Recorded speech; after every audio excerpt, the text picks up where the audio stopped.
Bueno, muy buenos días.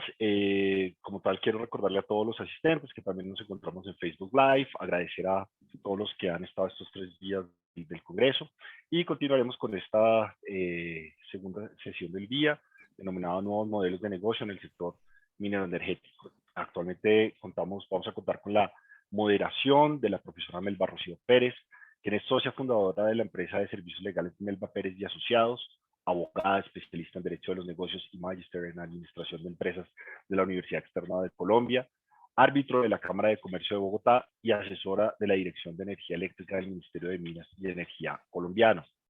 Doctora Melba, un honor tenerla con nosotros. Gracias por acompañarnos, gracias a todos los panelistas.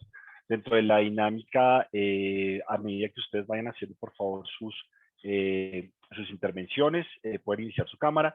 Mientras tanto, al final vamos a tener un panel de preguntas, entonces les pido que otra vez vuelvan a iniciar su cámara, pero mientras tanto les pedimos que por favor las apaguen. Más allá de eso, queremos comentarle al público que por favor tengan en cuenta que sus preguntas las vamos a estar recibiendo a través del chat, que lo ven abajo. Y finalmente, los invitamos a que también revisen una información que les vamos a enviar a través del chat, en la cual vamos a certificar el evento. En este momento está apareciendo esa información. Por favor, revisen. Muchas gracias y profesora Melba, quedamos en sus manos.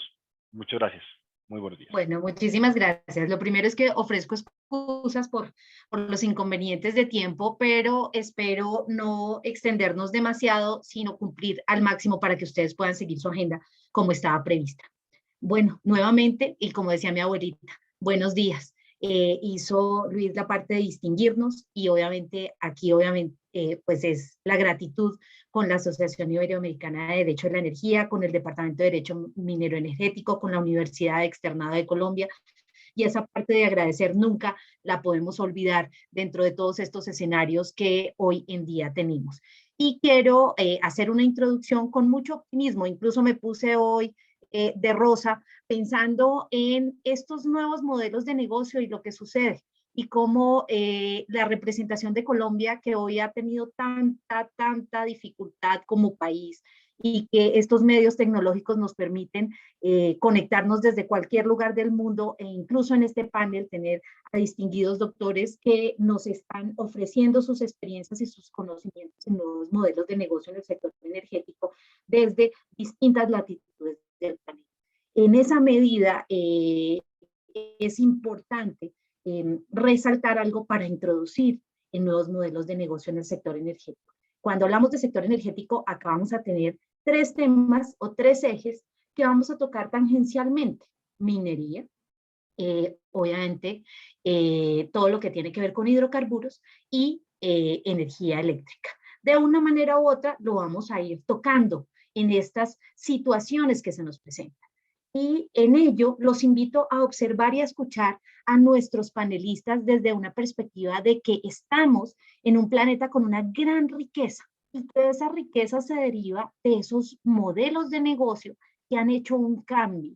Cuando inicio mis clases, normalmente le pregunto a los estudiantes por qué cuando van a un museo observan que los cuadros de los reyes y las reinas, de los príncipes y las princesas, presentan personas profundamente serias, con la boca cerrada.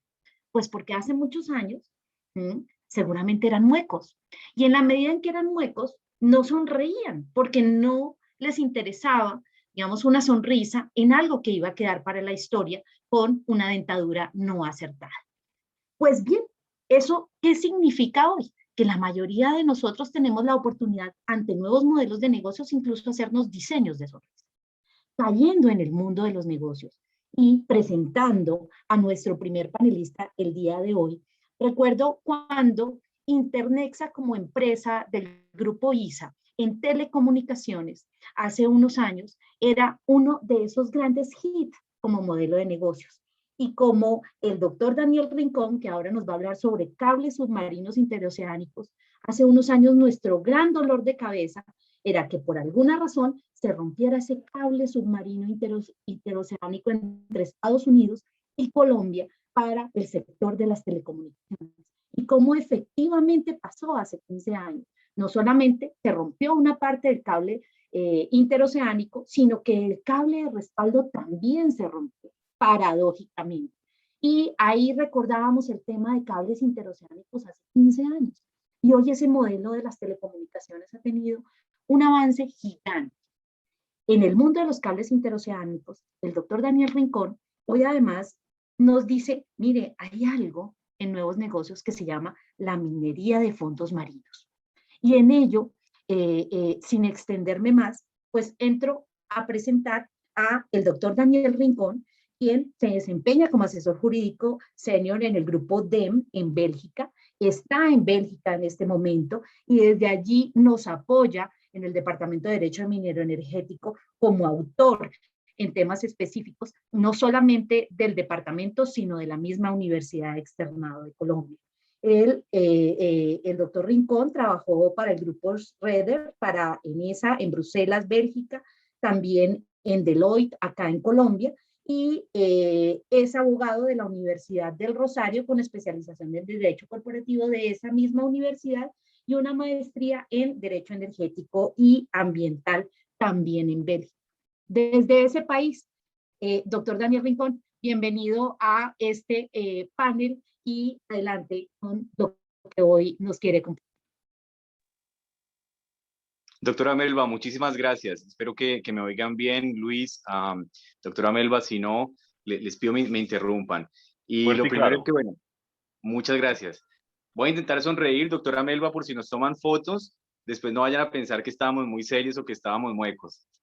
Pero lo primero es agradecerles esa muy buena y muy positiva introducción, contando el caso del cable entre Estados Unidos y Colombia, y sobre todo en este marco donde usted muy bien lo presenta y donde, como llaman los principios, vale la pena agradecer uno a la Universidad Externada de Colombia por esta invitación, también a ACIDE que ha fomentado estas discusiones. Me acuerdo también hace un año que hablábamos sobre lo que se venía con la pandemia, y al doctor Luis, a la doctora Melba por hacer posible este panel. De igual forma saludo a mis compañeros panelistas. Y bueno, arranquemos con este tema donde les voy a pedir me permitan ir a la conclusión de una vez y a partir de ahí elaborar la historia. Este congreso habla hacia un derecho global de la energía, y en particular este panel habla hacia nuevos modelos de negocio. Si nosotros vemos lo que está pasando actualmente en el mundo en tres grandes factores, identificamos uno, la transición energética, que ya ha pasado de ser un tema de moda a convertirse en la realidad diaria.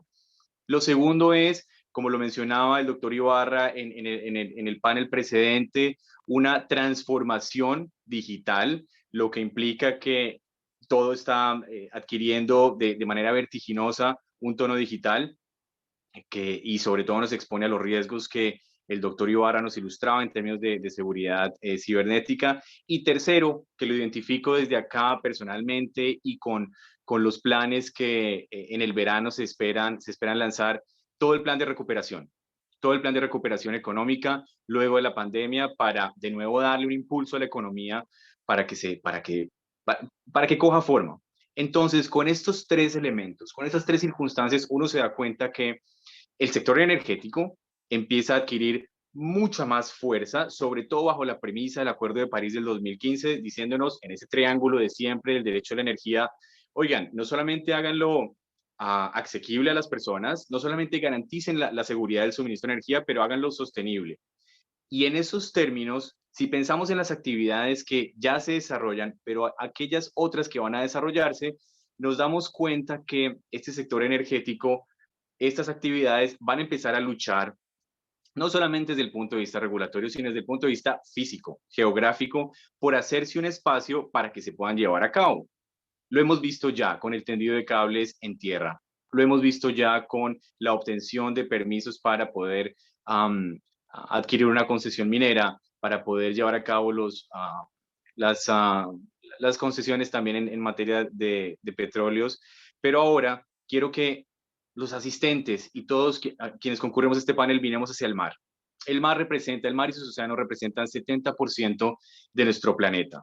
Ahora bien, si vemos todos los usos que se le dan al mar, pesca, tan importante para Perú, saludo a la doctora María Antonieta, energía y turismo, tan importante, por ejemplo, para México, y sobre todo la parte de oil and gas, permítanme hacer un poco de anglicismos. Al igual que la investigación científica, al igual que el desmantelamiento de instalaciones, nos damos cuenta que estas actividades son fundamentales para poder llevar a cabo, para poder cubrir las necesidades humanas. Ahora bien, si a eso le sumamos un nuevo modelo de negocio, que es, como lo mencionaba de manera muy precisa la doctora Melba, como el de la minería de los fondos marinos, vamos a tener que hacer espacio, vamos a tener que hacer un lugar para que puedan coexistir estas actividades. ¿Y cuál es mi conclusión cuando intentamos balancear las dos? En términos internacionales, que es el tema que trato de abordar en esta pequeña intervención, el derecho internacional ya nos da una luz de cómo se pueden resolver las cosas. No estoy hablando, para enmarcar mi tema, no estoy hablando de conflictos que se puedan dar en la plataforma continental o en el mar territorial o incluso en la zona económica exclusiva. Lo mencionaba el doctor Peña, que ya existen patentes, digamos que se están desarrollando mucho las patentes, sobre todo para la nueva forma de parques eólicos en el mar, y es a través de turbinas flotantes. Ya en Francia estamos desarrollando el primer proyecto de turbinas flotantes.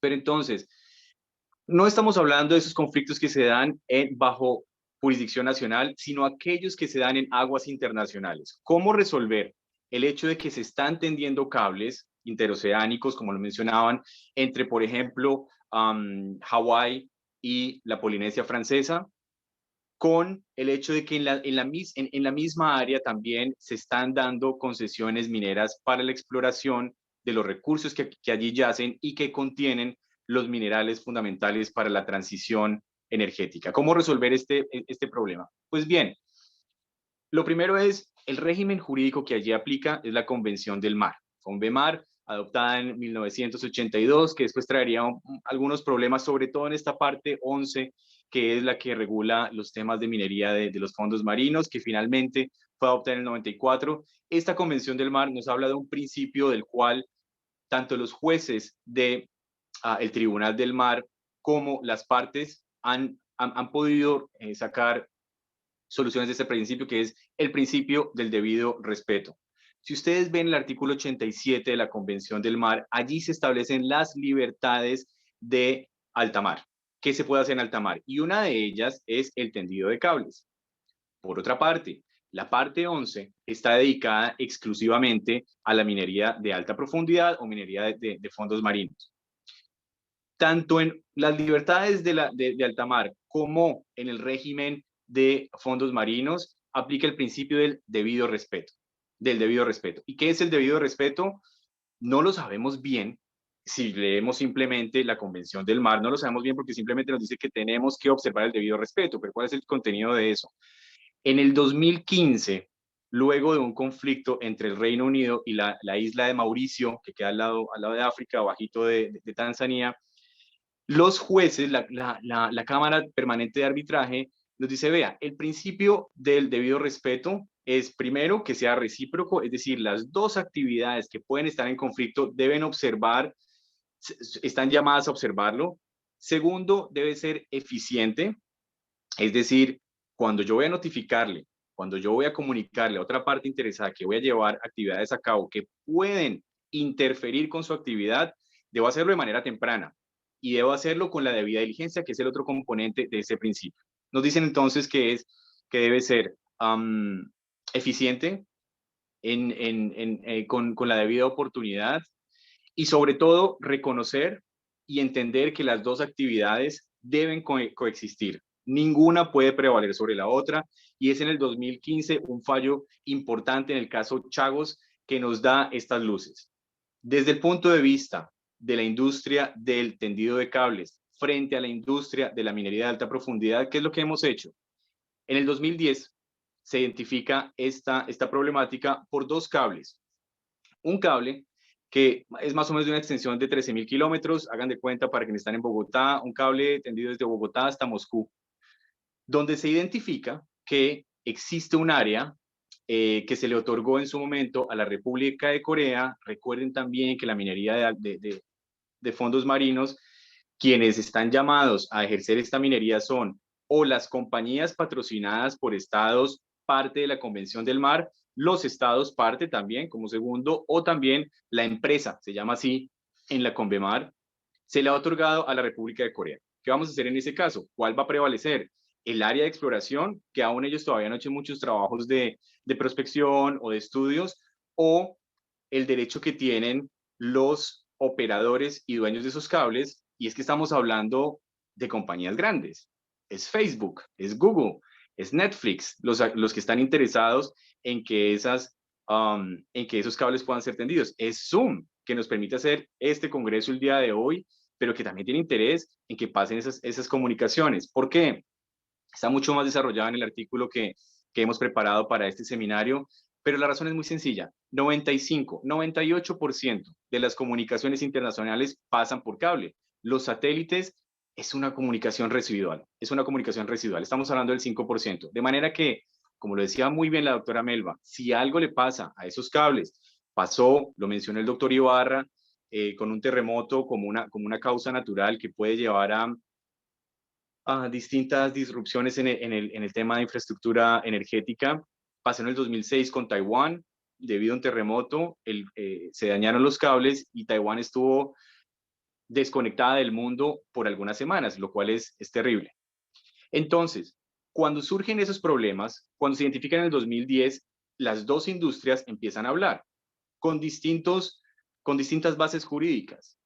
Los del cable dicen, tenemos una convención desde 1886 en la que es muy interesante porque esa convención responde al primer cable que se traza entre más o menos Irlanda y el Reino Unido. En esa época se transmitían 7 palabras por minuto. El día de hoy por minuto pasan muchas cosas. Y ellos dicen, bueno, estamos basados en eso y también en una entidad que nos protege o que representa nuestros intereses, que se llama el Comité Internacional de Protección de Cable. Y los mineros, nosotros decimos, nosotros estamos amparados por una regulación que viene de la Convención del Mar, que le otorga la autoridad de los fondos marinos, no solamente autoridad para decir a quienes se les dan los contratos, luego de pasar obviamente por una regulación muy parecida a la que tenemos en materia de minería en Colombia, sobre todo en los países del Pacífico, sino que también va a establecer normas para, sobre todo, muy importante, la protección ambiental. Entonces, los jueces han dicho hasta ahora, no hay una actividad que vaya a prevalecer sobre la otra porque las dos representan la solución para problemas de la humanidad fundamentales. Uno, los minerales necesarios para la transición económica, para la transición energética, es eso, o seguir acabando con los recursos en tierra, sabiendo que el cobalto, por ejemplo, está casi todo, o un 80% en la República Democrática del Congo, con los problemas que eso trae consigo en materia de derechos humanos. Y lo otro es los cables submarinos, cómo regular ese tema. Entonces, el juez dice, vean, hay 4 escenarios posibles. Uno, se planean actividades de minería en sitios donde ya existen cables. ¿Quién tiene el deber de llevar a cabo esas consultas, de informarlo? En ese caso van a ser los contratistas, los mineros que ya tienen, que piensan aplicar para un área donde un cable esté trazado, deben ser ellos quienes se acerquen a los dueños y operadores del cable para notificarlos y segundo, empezar consultas. Segundo escenario, se planea pasar un cable por una zona sobre la cual ya repercute, sobre la cual ya existe un área de concesión.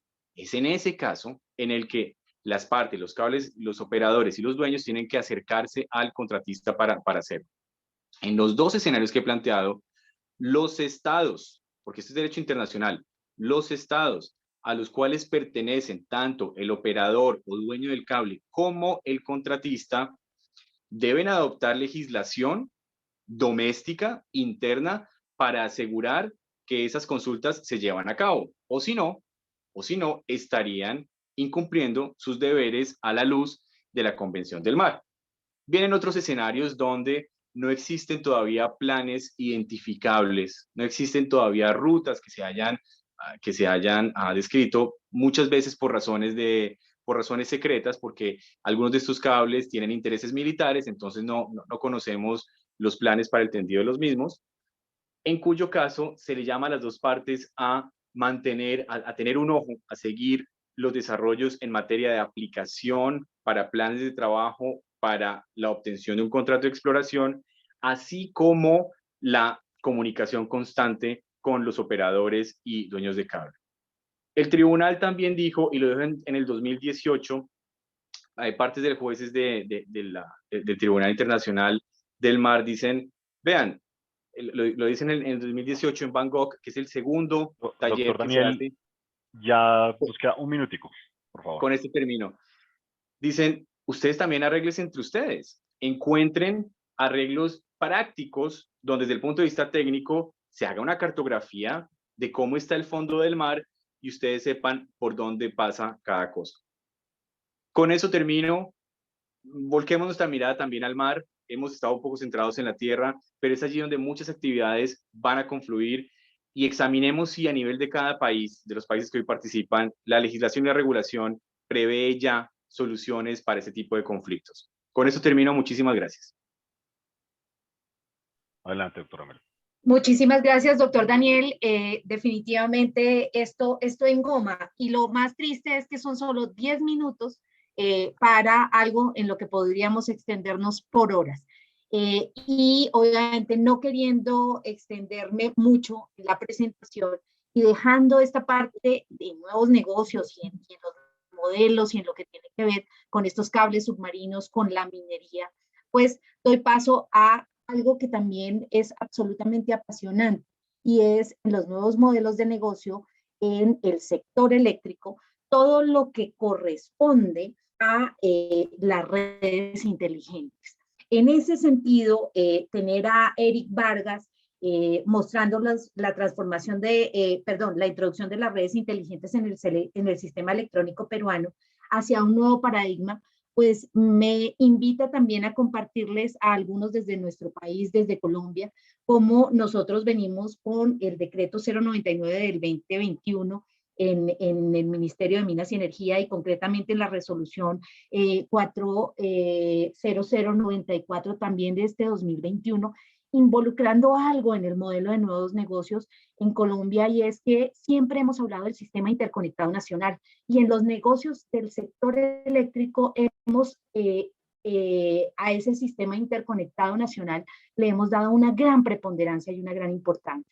Entonces, de darle paso a el doctor Eric, quiero hacer énfasis que en Colombia estamos propendiendo y trabajando en todo lo que tiene que ver con redes inteligentes, pero además en la prestación del servicio, en involucrar a las zonas no interconectadas a las redes inteligentes. En Colombia tenemos Leticia, hoy unos problemas grandísimos en Mitú, en Casanare, en Vichada, y es bien interesante ver cómo en estas nuevas normativas involucramos a estas zonas no interconectadas con ciertas obligaciones que se desarrollan en el sistema interconectado nacional y que antes no estaban en esas zonas no interconectadas. Me quedaría hablando de ello, y lo hablo desde una perspectiva de políticas públicas y de gobierno en el Ministerio de Minas y Energía que tenemos acá en Colombia, dándole paso a Eric Vargas, que además hace parte como asesor del gabinete de alta dirección de la presidencia del Consejo de Ministros de la República de Perú, y decir cómo esos grandes sueños de Chile hasta Colombia, que estamos trabajando tanto hoy en el tema de interconexión que involucra a Perú, pues genial encontrarme con un abogado egresado de la Universidad Católica de Perú en los que asesoramos y tenemos la oportunidad de acompañar a esa definición de las políticas públicas en cada uno de nuestros países. Hoy es jefe de práctica de introducción a las ciencias jurídicas en la Facultad de Derecho de la PUC, donde también ejerce en la docencia del régimen de servicios públicos y concesiones públicas. Doctor Eric Vargas, bienvenido contándonos esta experiencia de redes inteligentes y de esa introducción en su país, en Perú. Muchas gracias, doctora Melba. Muchas gracias a todos los participantes, al hermano país de Colombia, y en especial a CIDE y al Departamento de Derecho Minero Energético, ¿no?, de la Universidad del Externado, por esta invitación que me honra y me permite conversar de un tema muy de avanzada, no solamente en el Perú, sino también en el mundo, que son las redes inteligentes, y cómo su introducción en el sector eléctrico lleva a un nuevo paradigma. Acá el Perú es solamente una excusa para hablar del tema, es un caso de estudio, pero es un tema mundial en realidad, un tema que abarca todo el planeta. Tengo una presentación que voy a pasar a compartir. ¿La alcanzan a ver? Sí, señora, adelante. Perfecto. No podemos entender las redes inteligentes si no conocemos el sistema tradicional eléctrico, que está compuesto por los típicos sectores de generación, transmisión y distribución, que son sectores totalmente compartimentalizados, que son centralizados porque la generación solamente está prácticamente en manos de las empresas dedicadas a ese rubro, y es un sector unidireccional, o sea, que parte de una generación de energía eléctrica de un punto a otro. O sea, no hay posibilidad de interacción ni dinámica entre el usuario y la empresa, sino que parte de prestar un servicio solamente dedicado al usuario, ¿no? Al usuario final. No hay posibilidad de conversación ahí entre los actores. Es un sector que ha sido pensado con una arquitectura ya de hace muchos años, en el caso peruano, con la legislación del año 92, de la Ley de Concesiones Eléctricas peruana y su reglamento, posteriormente modificado y complementado con la Ley 28832 del año 2006, pero que no implementó mayores variaciones a esta arquitectura. Es una arquitectura que se ha mantenido, digamos, desde que se ha diseñado en la década de los 90. Esta, esta lógica ha sido desafiada por una serie de fenómenos mundiales que en el Perú, digamos, que todavía están en ciernes. En primer lugar, tenemos los vehículos eléctricos, que implican que ya no se usa el combustible para el vehículo, sino que este es recargado con energía en estaciones de recarga, como por ejemplo en Estados Unidos con Tesla, o en las propias casas de los usuarios, ¿no? En sus garajes pueden tener estaciones de recarga particulares. Tenemos el fenómeno de la generación distribuida, que justo como este es un panel de nuevos modelos de negocio, ese es un gran negocio, un nuevo gran negocio que se está empezando a desarrollar en el mundo, o que ya tiene un desarrollo hace tiempo, pero que en el Perú, digamos, que está tomando cada vez mayor fuerza, que implica que en el caso de los usuarios, no ser solamente pasivos del servicio, sino que nosotros podemos generar nuestra propia energía, por ejemplo, instalando paneles afuera de nuestra casa, en nuestros techos, para recibir la luz del sol. Nosotros podemos entonces pasar a ser prosumidores de la energía eléctrica. Tenemos otro fenómeno que es el del almacenamiento eléctrico, que hace unos años era imposible, ¿no? Era un paradigma del sector eléctrico, era que la energía es imposible de almacenar, pero bueno, ahora con el desarrollo de las baterías de litio y etcétera, ya podemos almacenar nuestra energía para consumirla en horas en donde no hay sol, por ejemplo, en las noches. Entonces tenemos una serie de fenómenos que, bueno, me pasaría bastantes horas hablando de eso, pero por el tiempo, lo que quería concluir respecto a esto es que el gran armazón que interconecta todos estos fenómenos son justamente las redes eléctricas inteligentes, que son, digamos, aquel esqueleto, aquellas redes que no son solamente para la transmisión del flujo eléctrico unidireccional hacia el usuario, sino que permiten la bidireccionalidad. O sea, permiten que aparte del flujo eléctrico, el usuario también envíe señales en tiempo real sobre su consumo. Las envía al generador para que el generador pueda de repente ofrecer mejores precios en tiempo real sobre ese consumo. A su vez también permite al usuario optimizar su consumo eléctrico. Le permite saber en qué horas se produce energía más barata y en qué horas se está produciendo energía más cara, y así poder ahorrar, ¿no? Poder prender su lavadora, de repente bañarse en horas donde la energía es mucho más barata, ¿no? Tenemos una experiencia en Colombia que ha sido un estudio que todavía está, me parece que en proceso, que tiene una visión hacia el 2030. Es una combinación, digamos, las redes eléctricas son una combinación de energía, perdón, de infraestructura de telecomunicaciones, esto es interesante, y de la propia infraestructura eléctrica, ¿no? Permite pasar, así, esto va a ser una revolución, porque así como se pasó del teléfono analógico al celular, también vamos a pasar de un sistema eléctrico analógico a uno digital, con componentes digitales y de medición inteligente en tiempo real. Esto obviamente implica desafíos, como una gran cantidad de costos hundidos, de inversión, implica una regulación al detalle, al mínimo detalle, que, necesita, que se necesita para garantizar seguridad jurídica al inversionista. Pero esto vale la pena porque las redes inteligentes conllevan una serie de beneficios para el usuario, que permite una optimización en su consumo, para las empresas, que pueden brindar mejores precios en tiempo real, y para la sociedad en su conjunto, porque el medio ambiente se ve protegido de mejor manera con la introducción de energías renovables y de vehículos eléctricos. Los medidores inteligentes, como vemos en la pantalla, una foto, es, digamos, la gran clave dentro de este sistema eléctrico compuesto por redes inteligentes. ¿Por qué? Porque permite medir la tensión, el voltaje, el precio en tiempo real de la energía y con eso optimizar nuestros consumos. Ahora, esta lógica del sistema eléctrico no se acaba en sí misma, sino que nosotros usamos electricidad para tener una mejora en nuestra vida, para poder llevar a cabo nuestras actividades, nuestro día a día, poder bañarnos, poder prender la computadora y trabajar, ¿no? Esto se ha visto mucho más patente en la pandemia, que necesitamos de energía eléctrica con mucha mayor intensidad.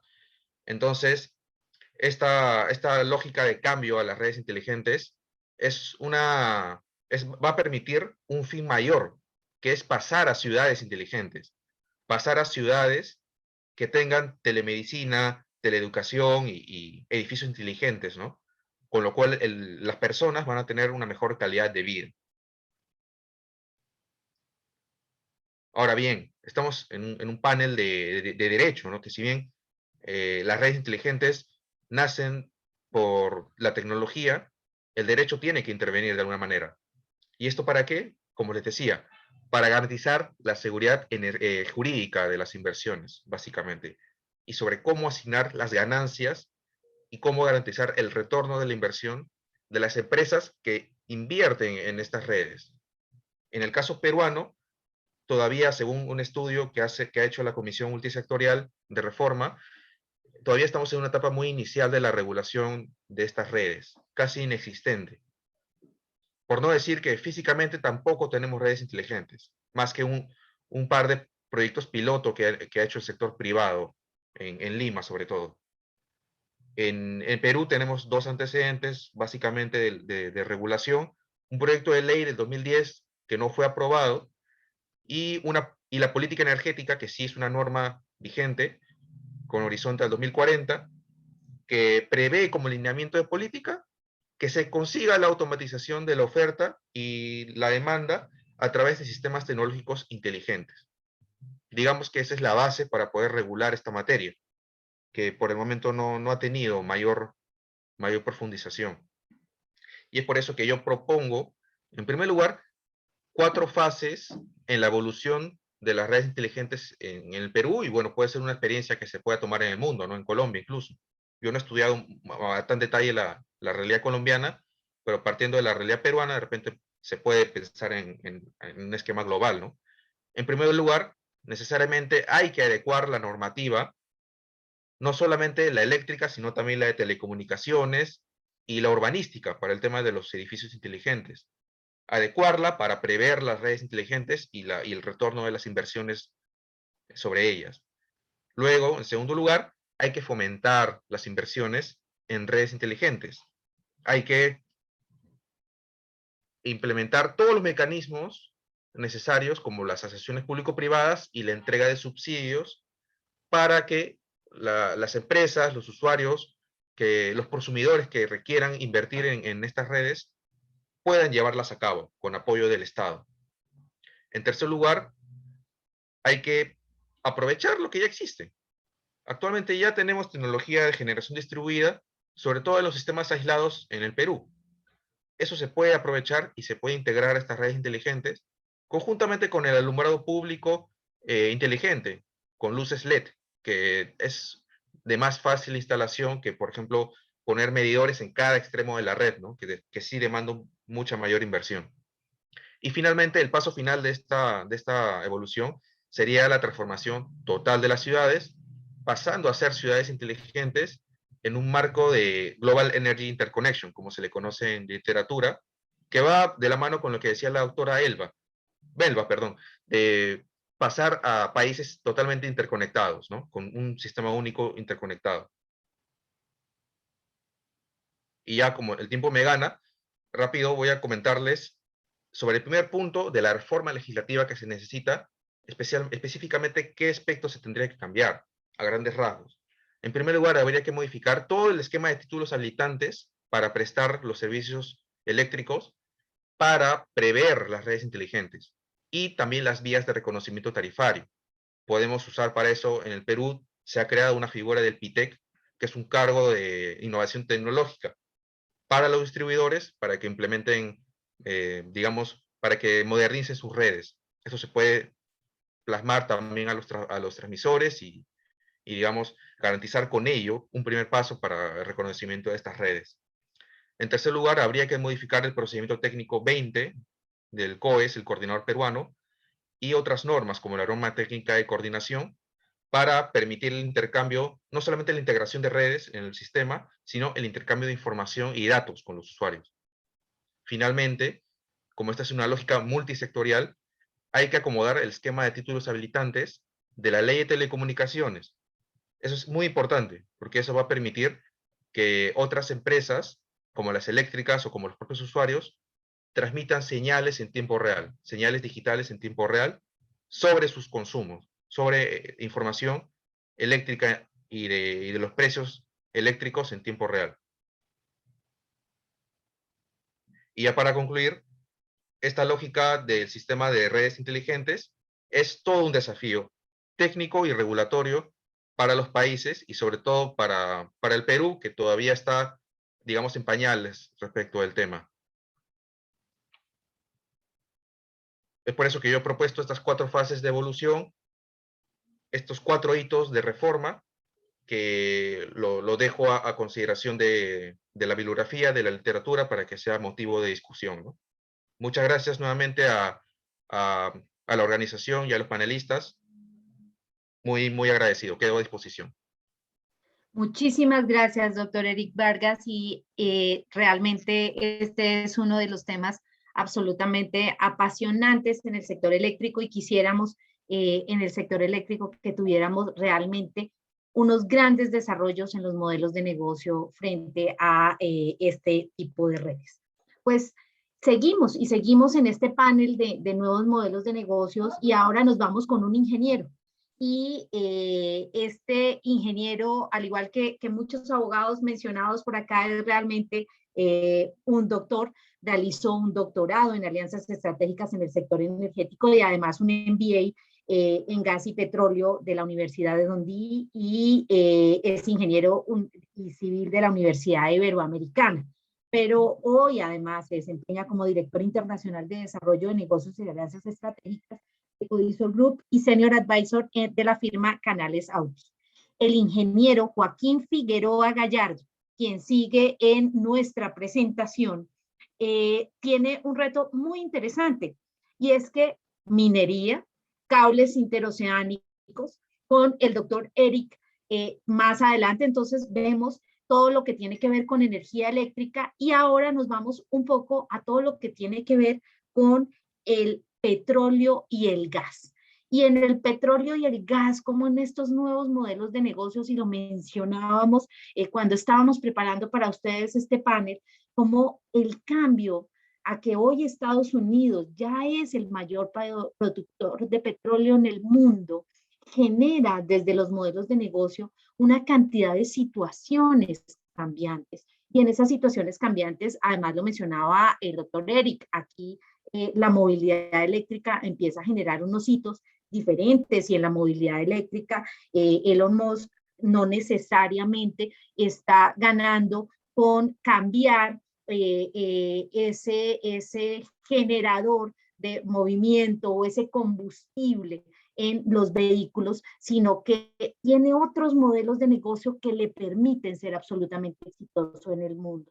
Todos estos cambios, todas estas situaciones, pues me llevan a introducir una presentación que hoy nos trae el ingeniero y doctor Joaquín Figueroa Gallardo en lo que tiene que ver con la transformación de la empresa de petróleo y gas y algo muy importante, las alianzas estratégicas.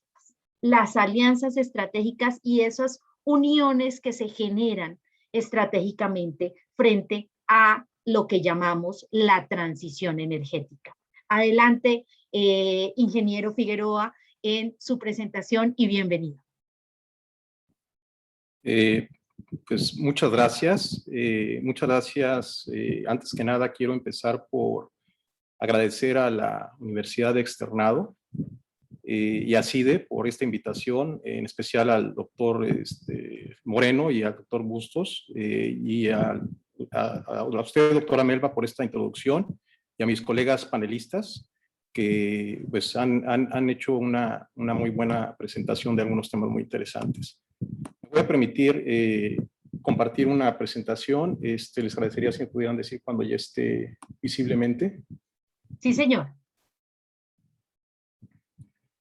Bueno, gracias también a las personas que nos acompañan, ¿no? Y efectivamente, como hizo favor de comentar la doctora Elba, el tema que trataré es la transformación del modelo de negocios de la empresa de gas y de petróleo y las alianzas estratégicas. Esta metamorfosis se deriva de la necesidad de colaborar en la lucha contra el cambio climático y continuar el viaje en la transición energética. Soy muy afortunado porque los temas que antecedieron a esta conversación están muy vinculados a lo que vamos a estar platicando.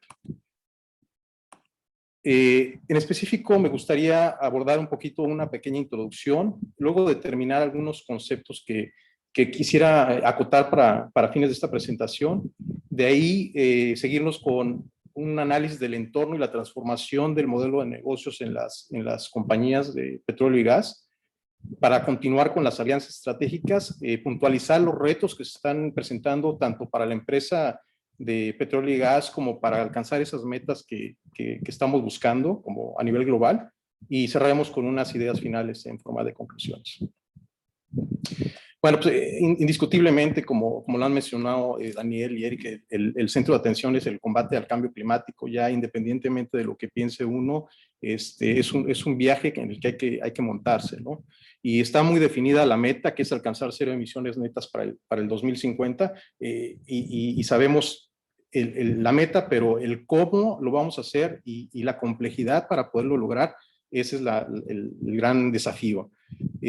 Por lo mismo, ya viéndolo desde la perspectiva de la empresa de petróleo y gas, pues las presiones están aumentando en 360 grados por todas las partes interesadas, ¿no? Y su modelo de negocios pues, se ha venido transformando, porque esa es la forma de poder atacar esta gran hazaña, ¿no? Y finalmente, pues la colaboración es fundamental para alcanzar esta meta. Dentro de los conceptos que me gustaría un poco acotar, voy a tratar de referirme en esta presentación a la empresa internacional de petróleo y gas, ¿no? Como los BPs, Chevron, ExxonMobil, Eni, Equinor, Shell y Total. A Equinor lo estoy incluyendo porque ha tomado unas iniciativas muy interesantes en este tema de la transición energética.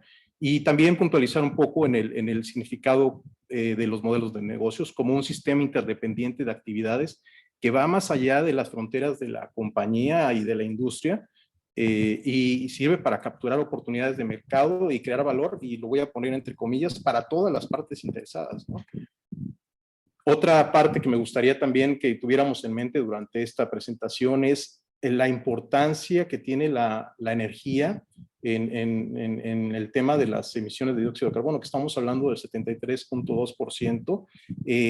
Obviamente, pues, la empresa de petróleo y gas no contribuye a todo esto, sino directa e indirectamente la energía hace que tenga ese impacto, ¿no? En diferentes sectores, ¿no? Como es el propio uso en la industria, que es un 24%, el transporte, que es el 16.2%, y lo que se utiliza en los edificios, ¿no? Que es el 17.5%, más otros tantos porcentajes que acumulan el 73.2%. ¿Por qué es importante esto? Porque nos va a ayudar a entender de una forma de cómo están planteando sus estrategias y la transformación de los modelos de negocio de la empresa de petróleo y gas y las razones de la diversidad en las alianzas estratégicas que estamos viendo hoy en día. Para poder continuar la conversación, me gustaría apoyarme en este diagrama. Quisiera que lo leyéramos o hacer la narrativa empezando desde el centro hacia afuera, para poder explicar todo esto, ¿no? En el centro tenemos a la empresa de petróleo y gas que tiene una presencia global, es decir, en todo el mundo, y en el siguiente segmento del círculo podemos ver lo que es la exploración, perforación y producción de petróleo, gas, la refinación para hacer los combustibles que hoy en día conocemos dedicados a la combustión interna, la parte de la separación de gas, ¿no? Los procesos y, bueno, también la petroquímica representada aquí. Lo que vemos es que las empresas de petróleo y gas son empresas que están integradas, ¿no? Verticalmente, algunas más, el grado de integración varía de empresa a empresa de las que mencionamos, pero es como ha sido el modelo convencional, vamos a decir, de la industria, ¿no? En el siguiente segmento del círculo podemos ver factores que están afectando, ¿no? Por un lado son las subidas, bajadas de los precios, la ciclicidad de los precios de los productos y los derivados. Un tema muy importante son las reservas, cómo van acumulando reservas y cómo van restituyendo sus reservas las empresas de petróleo y gas, que desafortunadamente han ido hacia abajo. También tenemos a los gobiernos que a través de sus regulaciones están imponiendo ciertas restricciones o ciertos márgenes de maniobra diferentes para poder hacer el modelo de negocios. Tenemos a las instituciones financieras que cada vez más están en el tema ambiental y se ven ya anuncios de que empiezan a restringir esos capitales o direccionar esos capitales hacia proyectos que sean más verdes. Tenemos también a los accionistas y han estado ganando un peso importante en las asambleas de accionistas. Acabamos de ver este miércoles al fondo Engine Number One, que logró, después de un tiempo, colocar a 2 personas que van a traer una mentalidad diferente en los consejos de administración. Tenemos al fondo Follow This, que también en BP ha venido haciendo algunas cosas en donde no ha logrado el 100% de las votaciones, pero ya BP está hablando haciendo un engagement con estos fondos para poder poner las preocupaciones de actuar en mayor medida hacia la transición energética y ponerlo dentro de sus planes estratégicas, ¿no? O lo que sucedió también el día miércoles en el tema de la Corte que está dictaminando en Holanda que Shell tiene que hacer más esfuerzos para hacer esta transición energética. Tenemos también, obviamente, a la sociedad, ¿no? Los consumidores que están empezando a demandar con sus cambios de conductas otro tipo de necesidades en temas energéticos y luego las organizaciones no gubernamentales. Y el clima que digamos, en las operaciones diarias es un factor muy importante para la continuidad de las operaciones mismas. Y bueno, con el tema energético, como ya se ha venido tratando, que después de muchos esfuerzos en 2015 se logró un acuerdo global, vamos a decirlo, donde se tiene la mentalidad de atacar el cambio climático, ¿no? Vemos el foro reciente del presidente Biden, Estados Unidos regresando al Acuerdo de París, y este foro organizado por el presidente Biden, donde inclusive países han incrementado su compromiso hacia el cambio climático. Hay que estar muy pendiente de lo que va a suceder en el COP26 ahora en noviembre en Glasgow, a ver qué acuerdos se pueden alcanzar. Y bueno, lo que estamos viviendo una época del COVID, ¿no? Donde pues desafortunadamente cobró vidas, ha curado muchas vidas, desafortunadamente bajó el tema económico, la dinámica económica que traía el mundo, pero bueno, por la parte del clima se vieron unas reducciones no relevantes, pero sí ese dinamismo que bajó tuvo una implicación en la reducción de emisiones a la atmósfera, ¿no? Lo que da una esperanza de que se pueda hacer algo, pero requiere de muchísimo esfuerzo y el reto es enorme. También durante este tiempo presenciamos a la OPEP Plus, o sea, más otros no miembros, donde se lograron una coordinación adecuada ante la caída negativa del precio del crudo en abril del año pasado. Y bueno, todos los esfuerzos que están haciendo los gobiernos para poder vacunar y salir adelante en este tema de la vacuna, ¿no? De la pandemia. Y bueno, en el siguiente segmento del círculo tenemos todas las opciones con las que cuenta y que ha venido adecuando la empresa de petróleo y gas para poder hacerle frente a este combate al cambio climático, por las presiones de las partes interesadas y también por la continuidad de los negocios, ¿no? Donde tenemos pues las eficiencias operativas que son fundamentales, la economía circular, el reciclaje también, el secuestro de carbono y el uso y almacenamiento, el tema eléctrico que bien Eric ya nos hizo favor de darnos un detalle muy interesante de las redes inteligentes, la generación que pueden optar por la generación solar, que eso ya lo venía haciendo unas organizaciones antes de la pandemia, como BP, que tenía intereses en la energía solar, el tema eólico, lo que ya se comentó del tema de las baterías, que ya se avanzó, pero sigue siendo un desafío, el hidrógeno también, incursionar en temas de hidrógeno, la movilidad eléctrica sin duda, la parte tecnológica que bien nos hizo favor de platicarnos Daniel, de cómo es la necesidad para seguir conectados, y en esta pandemia quedó demostrado que se vuelve una necesidad, necesidad básica. Y bueno, la reforestación, BP está haciendo esfuerzos también, así como otras organizaciones, en contribuir a través de las contribuir con los bosques. Y bueno, también tenemos el famoso precio de carbono, ¿no? ¿Cómo va a hacer esto metido dentro de los países, la normatividad y obviamente de los proyectos para ver su rentabilidad, ¿no? Y bueno, esto sin duda ha traído un cambio en el modelo de negocios de las organizaciones, que ha sido desde, bueno, la identidad, ¿no? O sea, BP empezó no desde ahorita, desde el 2001, cambiando su nombre, inclusive de British Petroleum a Beyond Petroleum, ¿no? Nos hablaba una aspiración de ir más allá del petróleo.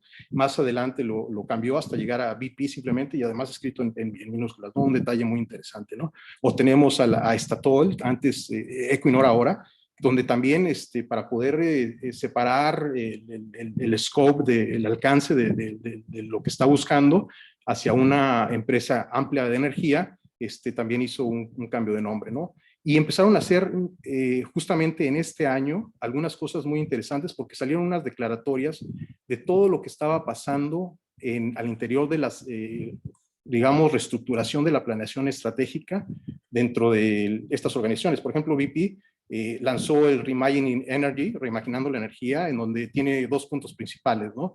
La evolución de una compañía internacional de petróleo a una compañía integral de energía, y el enfoque cambia de producir recursos a entregar soluciones a sus clientes. Es decir, el consumidor va por delante. BP identificó 3 áreas de oportunidad: energía y electricidad baja en carbono, lo que requiere inversión; conveniencia y movilidad, alianzas con grandes ciudades y puntos de carga eléctrico, que fue un tema que afortunadamente tocó Eric; y resiliencia e hidrocarburos enfocados, que te lleva a una reducción de producción de hidrocarburos hasta en 40% de la planeación que tienen, y no exploración en países nuevos, y enfocado al valor. Es decir, vamos a enfocarnos no tanto al volumen, sino a producir productos de valor. Además de que realizó una reestructuración completa de su organización, uniendo el área de estrategia y sostenibilidad. O el caso Shell, quien denominó su estrategia como Power in Progress, ¿no? Para acelerar la transición a 0 emisiones netas y que tengan un propósito rentable.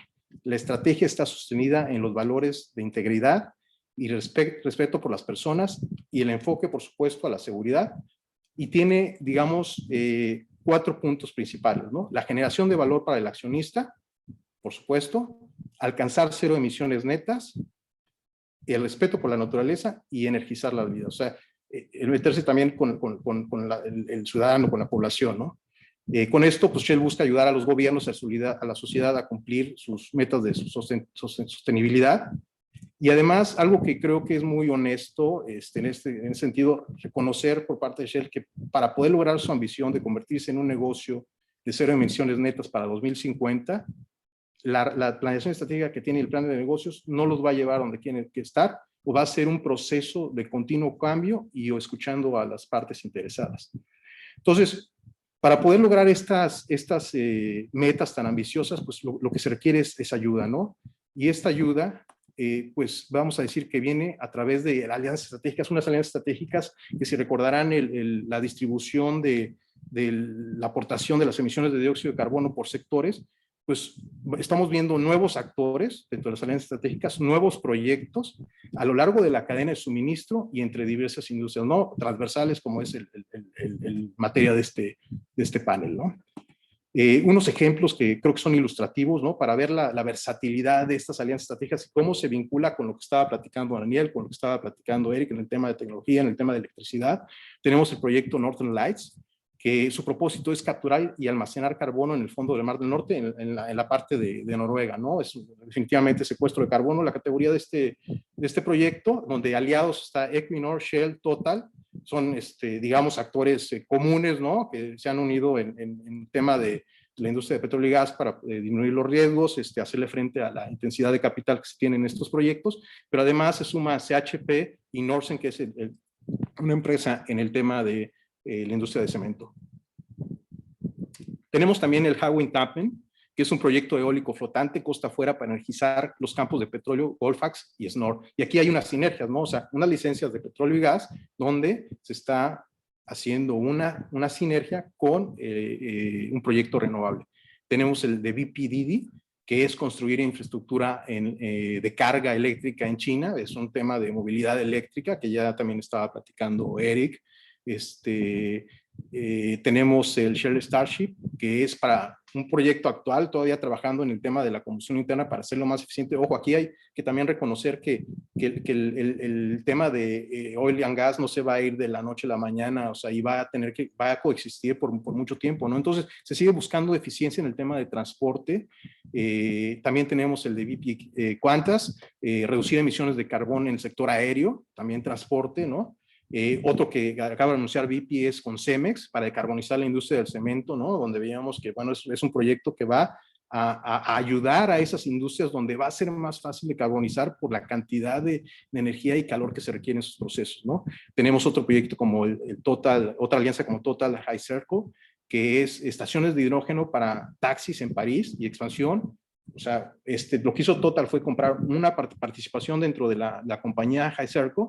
Con eso le da acceso a esa sinergia con una compañía operadora de taxis en París, y eso para poderlo extender ya a través de una alianza a la red de retail de Total, ¿no? Tenemos Chevron Toyota, que es desarrollo de infraestructura de hidrógeno, investigación y desarrollo, transporte y almacenamiento de hidrógeno, ¿no?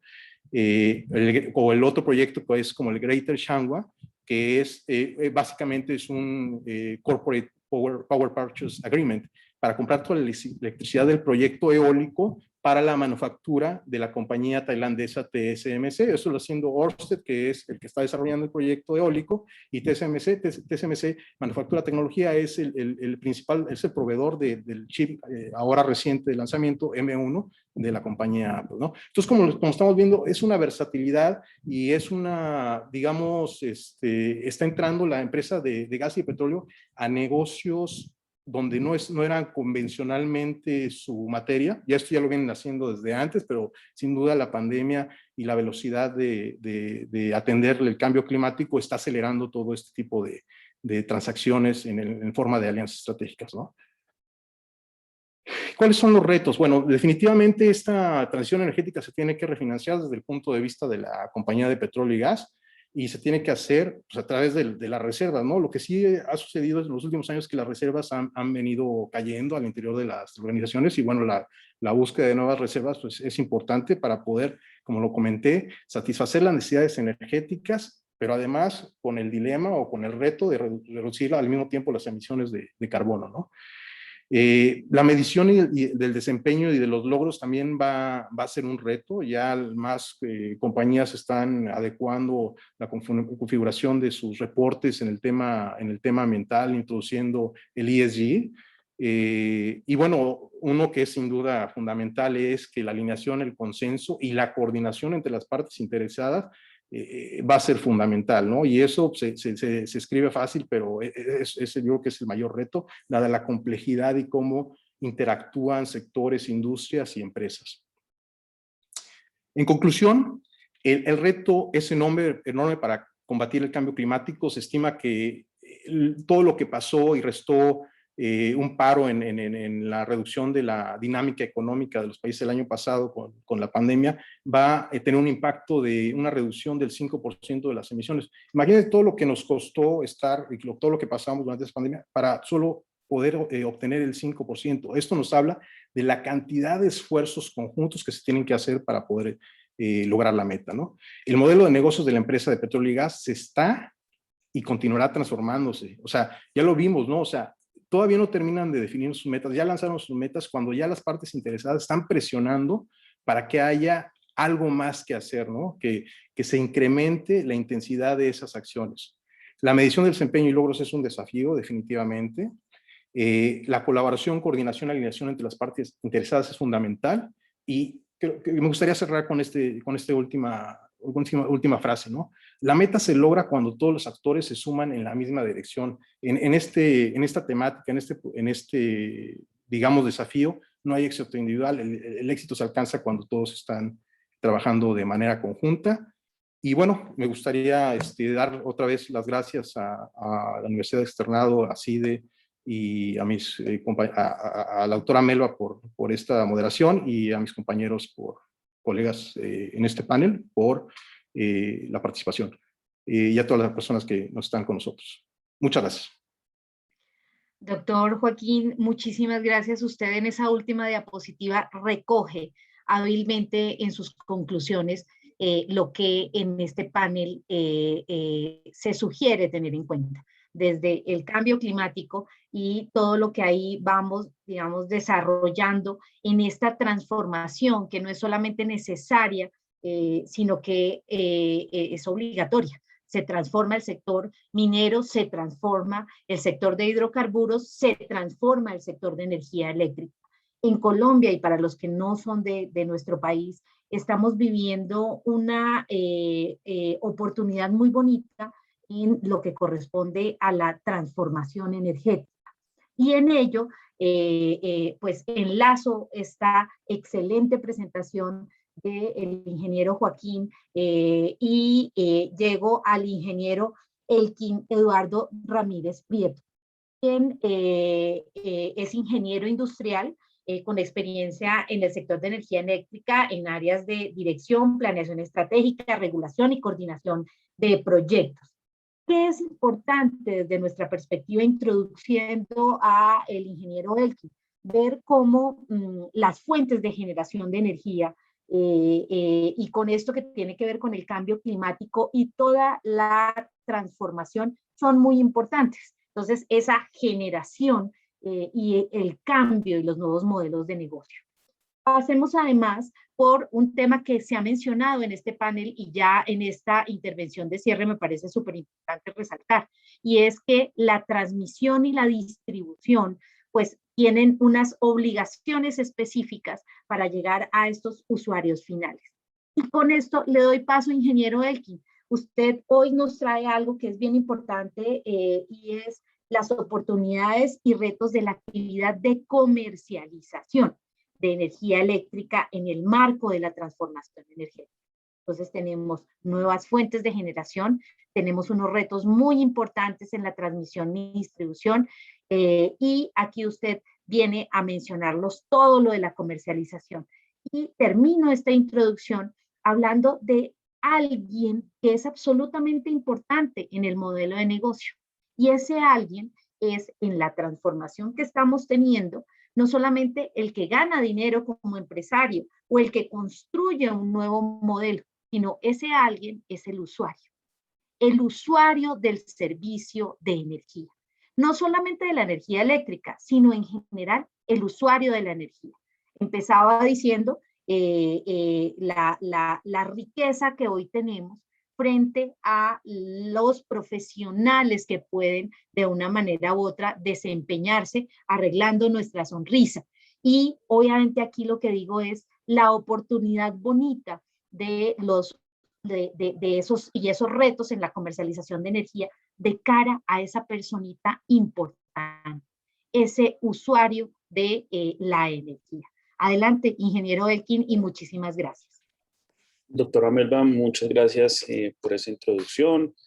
A Luis, al equipo de la Universidad Externado y a CIDE por la organización de este congreso, y a mis colegas panelistas también un saludo especial. Pues en efecto, doctora Melba, un actor que va a recobrar mucha importancia en todo este proceso de transformación energética es el usuario final. Hemos hablado aquí de diferentes actores dentro de esa cadena de generación de valor y queremos acercarnos un poco precisamente a esos efectos o a esos beneficios que este nuevo proceso va a tener para precisamente ese usuario final y que es la última etapa de la cadena en la comercialización. Entonces quiero compartir con ustedes brevemente 2 o 3 diapositivas que traemos sobre el tema.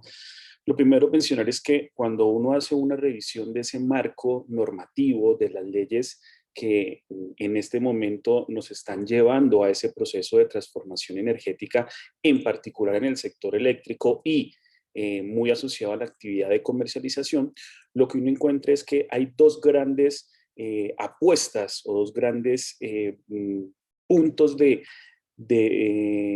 arranque en lo que será la dinámica futura del sector. Uno, que tiene que ver con la implementación de nuevas tecnologías.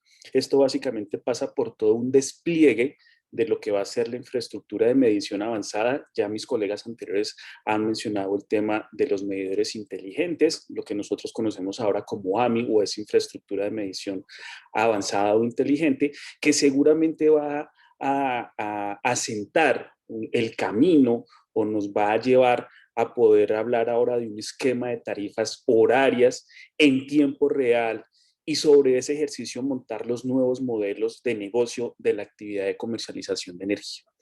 Y el segundo la gran apuesta que tiene este proceso de transformación energética tiene que ver con la promoción de esquemas de eficiencia energética. Entonces allí ya estamos viendo proyectos en Colombia para el desarrollo de distritos térmicos. Estamos viendo cómo a través del ministerio se están actualizando reglamentos y esquemas de lo que es etiquetado energético. Esto incluso, por ejemplo, también pensando en el auge que va a tener todo el desarrollo de la movilidad eléctrica o de vehículos, incluso de edificios públicos. Entonces son como las 2 grandes apuestas de ese marco normativo, desde esa política pública que se viene desarrollando en Colombia. Y esto finalmente, entonces, ¿cómo va a transformar el sector eléctrico o sobre qué conceptos va a girar esa transformación en el sector eléctrico? Y nosotros entendemos que hay 3 grandes aspectos. Uno, que son los denominados DER, o recursos energéticos distribuidos, que buscarán es un cambio del modelo centralizado actual. Ya Eric anteriormente nos hacía como una relación a ese esquema tradicional de cómo funciona el sector eléctrico, pero en este ejercicio de la transformación energética pues va a cobrar mucha más importancia, le vamos a dar una participación mucho más activa al usuario y ahí está gran parte de este enfoque. El segundo tiene que ver, dentro de esos conceptos de la transformación energética, el tema de la electrificación de la economía. Mis colegas anteriores también han mencionado el tema y esto básicamente tiene que ver con lograr que esos consumos de energía pasen ahora de un uso o de una dependencia de combustibles fósiles a una mayor medida o a un mayor uso de la energía eléctrica. Y el tercer gran concepto va a ser el tema de digitalización. Y esto es cómo aprovechar ese boom, ¿no? Esas nuevas tendencias y las ventajas que giran en torno a la 4ª revolución industrial, que seguramente ustedes ya han escuchado en otros contextos, principalmente para la medición y el control en tiempo real de la energía eléctrica. Entonces, estos conceptos, estos elementos, pues nos van a llevar seguramente a un nuevo sistema que va a propender por tener unos mayores niveles de competencia, seguramente por la aparición o por la implementación o la introducción de las nuevas tecnologías de las que hemos venido hablando, de cara al usuario y al mercado en general, poder propender por tener unas tarifas mucho más eficientes, pero todos estos elementos pues podrán ser realidad en la medida que se pueda llegar a tener una regulación mucho más simplificada y que sea amigable con la introducción o con ir implementando todas estas innovaciones tecnológicas que el mercado mismo va generando. Entonces, en el entorno de la comercialización de energía eléctrica, pues va a cambiar el rol que tiene el comercializador dentro del mercado, digamos, dentro de las etapas de los agentes de la cadena y de cara al usuario final, pero también la estructura de costos que hoy en día o tradicionalmente conocemos, principalmente porque este comercializador pues va a tener que tener mucho más, digamos, representar de una mejor forma a aquellos usuarios que directamente no puedan acudir al mercado. Y para eso entonces deberá contar con unos incentivos y unas herramientas que sean suficientes, de tal manera que pueda gestionar de una manera pues mucho más adecuada los intereses de los usuarios frente al mercado, y de esa manera también poderle ofrecer mayor variedad de productos o servicios que ponga a disposición de estos consumidores. Para que todo esto se pueda llevar a cabo, se requiere pues que también el regulador pues pueda poner, digamos, como una plataforma, como unas bases, donde todos los beneficios que se puedan lograr a través de los avances tecnológicos sean compartidos por las empresas y por los consumidores. Entonces, incluso eso permitirá que el usuario, a través de mejor información, mejor acceso y mejor información, pues pueda tomar decisiones mucho más acertadas en la forma en que él está haciendo uso del recurso energético, en este caso de la energía eléctrica. Incluso también a que se puedan dar cambios sin menores restricciones entre los prestadores del servicio y los usuarios, de tal manera que se pueda seguramente atender de una mejor forma sus necesidades. Pero indudablemente la piedra fundamental de todo este cambio en el sector y en particularmente en la comercialización es el esquema de la infraestructura eléctrica. A través de este esquema de infraestructura eléctrica seguramente pues podrá darse una ruptura de lo que es el esquema tradicional del sector, pensando en cómo van a aparecer las nuevas fuentes de generación de energía a través de los recursos renovables o no convencionales, el tema de las baterías para almacenamiento de energía, la implementación o el desarrollo o la adaptación de la movilidad eléctrica. Ya hemos hablado aquí también el tema de las redes inteligentes y en general de los recursos distribuidos. Esos cambios pues van a abrir un abanico de oportunidades en las cuales, repito, el comercializador de energía eléctrica va a tener un papel muy grande en ser el gestor de los intereses de los usuarios. Y el desafío para el regulador pues va a ser introducir ese marco regulatorio que sea mucho más flexible que lo que tradicionalmente conocemos, pero sin dejar de un lado las obligaciones que están hoy definidas en la ley. Entonces, ¿cuáles son esas oportunidades de la comercialización en este marco de la transformación energética? Pues vamos a pasar a tener unos modelos no tradicionales a los negocios del sector eléctrico, que lo que van a hacer es ofrecer nuevos productos o servicios o nuevas formas de ofrecerlos. Pueden ser los que ya conocemos, pero habrá una nueva forma de ofrecerlos. Y ahí nuevamente el tema de la innovación va a ser un factor muy importante. Y en ese sentido, entonces, estos modelos tradicionales o nuevos modelos de negocio, pues nos van a ayudar primero a gestionar el cambio en los sistemas de suministro de energía. Seguramente vamos a pasar a unos sistemas con bajas emisiones de carbono, que permitan aumentar eficiencia energética y que le dé mucha más flexibilidad a la demanda. Vamos a ayudar a los consumidores a comprometerse, o que el mercado se comprometa con ellos a ofrecerles una mejor información, de tal forma que él en tiempo incluso real pueda adaptar mejor sus necesidades de consumo. Vamos a hacer que la energía en teoría sea mucho más asequible para los consumidores locales y vulnerables. En la introducción también nos hablaban hace unos minutos la doctora Melba de esas zonas no interconectadas. Y impulsar la competencia. Todo esto detrás está la competencia como pilar fundamental. ¿Cuáles pueden ser esos nuevos o esos modelos no tradicionales del sector? Ya lo hemos también conversado aquí. Aparecerán los prosumidores, que se convierten en un reto y en una oportunidad para el sector. Pues vamos a ver en corto plazo que se va a dar una presencia mucho más grande de esos prosumidores, es decir, agentes que consumen o producen energía, digamos, tienen la misma oportunidad de consumir o generar energía. Entonces, pues eso es gracias a los paneles solares. Los vehículos eléctricos también van a ser una fuente de prosumidores, el tema de almacenamiento de energía, los medidores inteligentes, en fin, todas estas nuevas oportunidades pues serán un potencial para reevaluar cómo funciona y las prácticas que tiene el sector tradicional que conocemos. Es decir, que en la medida que van a aparecer estos nuevos consumidores, pues se van a generar nuevos cambios o cambios significativos en el sector, pero también, y tal vez en nuestro panel anterior hablan de esos riesgos que conllevarán todos estos nuevos esquemas a nivel de los consumidores. También podemos hablar de los recursos energéticos distribuidos, que definitivamente impactan toda la cadena, no solamente desde la generación hasta la comercialización, sino en muchos aspectos también detrás de la regulación. Esto es el diseño mismo del mercado y de nuestras estructuras tarifarias. Entonces, esas actividades que tradicionalmente conocemos como distribución y comercialización, pues van a sufrir un fuerte cambio, principalmente por la aparición de estas fuentes, de estos recursos energéticos distribuidos. Aquí hablamos pues de la generación distribuida propiamente dicha, también hablamos de lo que es respuesta de la demanda, el almacenamiento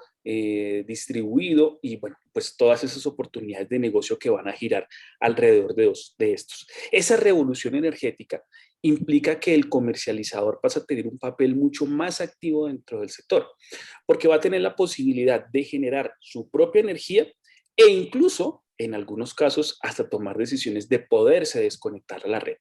Y ahí está entonces uno de los grandes desafíos que tenemos, y es que nuestras redes de distribución, la forma en cómo operan estas redes de distribución, pues también deben estar preparados para ello, porque pues el sistema en esas transacciones pues se va a volver un poco más complejo con la aparición o con la inserción de estos recursos energéticos distribuidos y con todo el diseño de señales de precios, porque a través de esas señales de precios precisamente pues los agentes van a poder tomar decisiones racionales en el ambiente de la nueva transformación energética.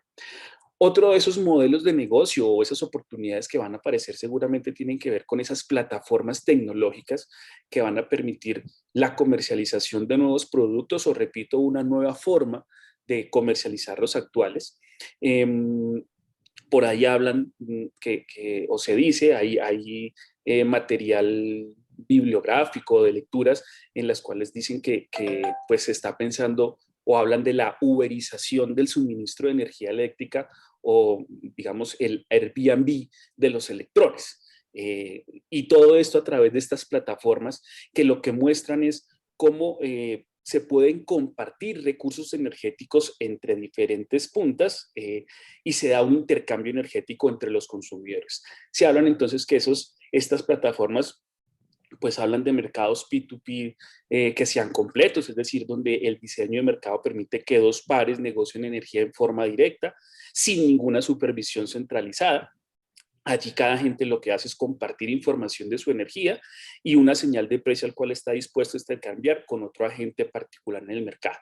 Otros que pueden ser, digamos, basados a través de una comunidad en la cual, a diferencia del primero, no se hace entre dos pares, sino que aparece un gestor o una administración, un administrador de una comunidad, y el intercambio se hace entre aquel que está dispuesto a intercambiar esos recursos energéticos y un gestor que es el que se encarga, digamos, de administrar eso a nivel de toda la comunidad. Y un tercero que es algo híbrido entre estos dos que he mencionado. Ya hay plataformas y estos esquemas están, digamos, recientemente desarrollados en países como el Reino Unido o en los Países Bajos. Ya uno puede encontrar algunos, repito, agentes que están incursionando en estas bondades que da la tecnología de las plataformas y pues toda la evolución tecnológica. Pero como estamos hablando de esos intercambios entre varias partes, pues es importante también mencionar la aplicación que tiene pues el blockchain, que se convierte en ese mecanismo que no solamente es capaz de almacenar datos, sino que de alguna manera pues permite que se hagan esas transferencias de información de manera segura y de forma mucho más rápida. Es decir, todos estos elementos seguramente entrarán a ser parte de este nuevo modelo de negocios que estamos hablando. Bueno, aquí ya no me voy a detener mucho en el tema de las redes inteligentes, pero digamos estos elementos también abren la puerta a que aparezcan esquemas tarifarios dinámicos que pues nos entreguen señales de precios al mercado. Y allí lo que hay que preguntarse es, bueno, si todos los usuarios estarán dispuestos a acceder a estas señales de precio o si tendrán la suficiente información o capacitación para saber cómo tomar alguna decisión a través de estas señales de precio. De todas maneras, pues serán fundamentales para poder ofrecer nuevos servicios al sistema. Finalmente, digamos que quiero dejar simplemente para la reflexión y en este marco de esa nueva red que requiere de sistemas pues mucho más robustos a nivel de sistemas de control, de los sistemas técnicos de control de armónicos o picos de tensión o fluctuaciones de potencia.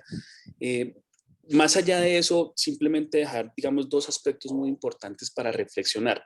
Y es si toda esta maravilla de la que hemos venido hablando y que seguramente, pues, en el corto, mediano plazo la vamos a ver en nuestros mercados, pues se podrá llegar a implementar pensando en el mercado colombiano. Es decir, este mercado, alrededor de 12, 15 millones de usuarios, mayoritariamente está asociado a estratos 1, 2 y 3 y son los estratos de mayores ingresos aquellos que están dispuestos a pagar, digamos, por esos nuevos servicios.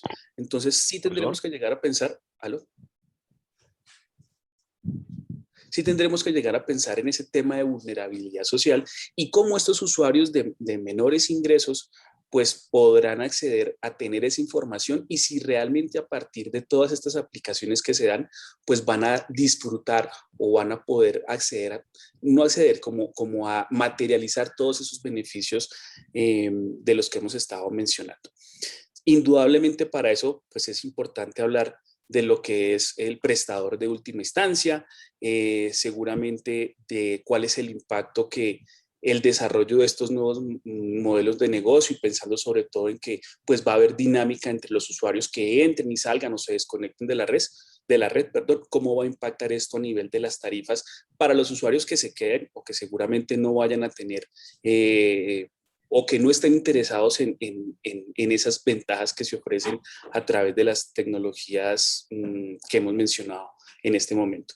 Será importante mantener también la estructura de solidaridad que tiene el sector, nuevamente pensando en que tenemos un sector que mayoritariamente es subsidiado y una cosa muy importante que tiene que ver con calidad del servicio. Es decir, todos estos nuevos negocios pues tienen que propender porque el marco normativo cuide siempre el acceso al servicio de energía eléctrica, que se mantengan las condiciones de calidad del servicio y sobre todo defender el derecho de los usuarios.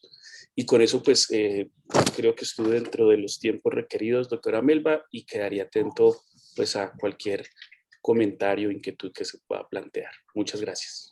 Muchísimas gracias, ingeniero Elkin. Muchísimas gracias a todos. Tengo que decir, Eric Vargas, ya Daniel Rincón no nos acompaña, Joaquín Figueroa y tú, Elkin Eduardo, han hecho un paso por estos nuevos modelos de negocio y sobre todo por las oportunidades que enfrentamos. Siempre lo he dicho, teníamos un sector un poquito, llamémoslo, aburrido. Se tornaba en que esa generación de valor no se evidenciaba y en esa creación de valor para empresas, para usuarios, para la sociedad, no se evidenciaba tan activa hace unos años. Hoy estamos evidenciando que los nuevos modelos de negocio en lo que tiene que ver con la energía y este sector están muy, muy activos. Y entonces en ello, pues cada uno de nosotros quisiera expresar muchísimas más cosas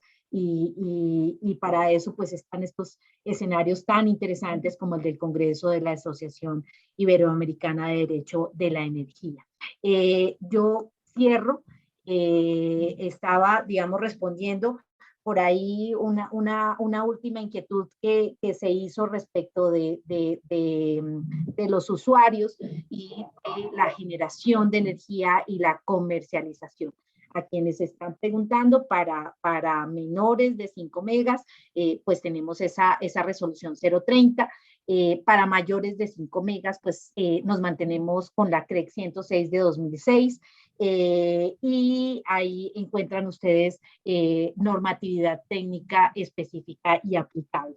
Y obviamente y seguramente en el Departamento de Derecho Minero Energético de la universidad, el día que ustedes consideren ingresar nuevamente a no solamente estos programas, sino seminarios, hacer preguntas puntuales, investigaciones, encontrarán respuestas ante tantas inquietudes que se generan en los nuevos modelos de negocio en el sector energético. Nuevamente, gracias a Daniel, a Eric, a Joaquín, a Elkin y sobre todo a ACIDE y a la Universidad Externado de Colombia en su Departamento de Derecho Minero Energético. Luis, te entrego la vocería para que le des el paso a que puedan descansar unos minuticos quienes nos escuchan. Vale, muchas gracias a todos.